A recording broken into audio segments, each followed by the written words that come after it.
Hey there, welcome back to my channel. I'm Lex, also known as a Code Whisperer, and today we're diving into the exciting world of Tkinter Basic. Tkinter is a powerful and beginner-friendly library that allows us to create stunning and interactive graphical applications with ease. So let's get into it. First of all, we'll start with a simple program. Let's start with the import of Tkinter from Tkinter import everything. First of all, we're going to get the scene or the window. To do this, we just type in, well, whatever, and then add equals to tk, which stands for Tkinter. Next up, there are components we can add. We could add a button, a label, a text input field, any kind, but for now we'll just add a label and a button.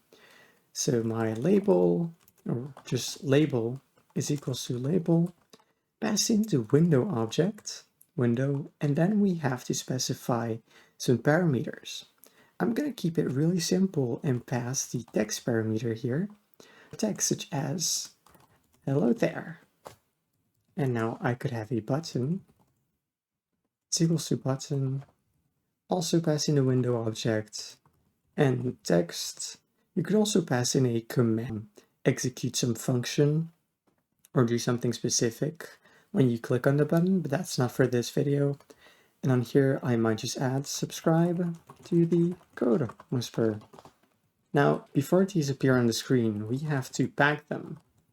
Label.pack and button.pack.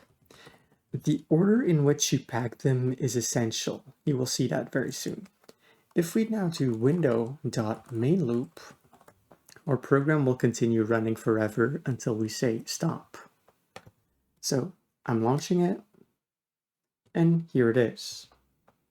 So hello there, and maybe you don't see it very well, but this is a button with subscribe to the Code Whisperer on it. I can click on it, but nothing will happen.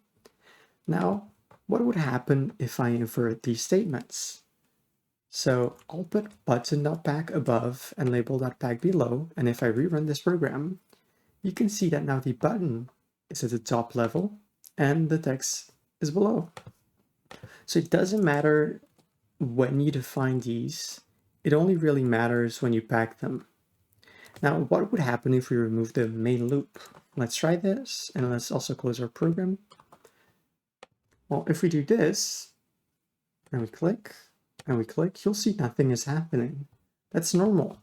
It's because our window is actually opening for a very limited time, and then closing again since it's not in a loop. But if we put it again, there, it'll work. That was it for this video, and I hope to see you in the next one where we'll discover some more Tkinter basics. Feel free to like and subscribe, and if you have any questions, feel free to ask them in the comments and I'll reply.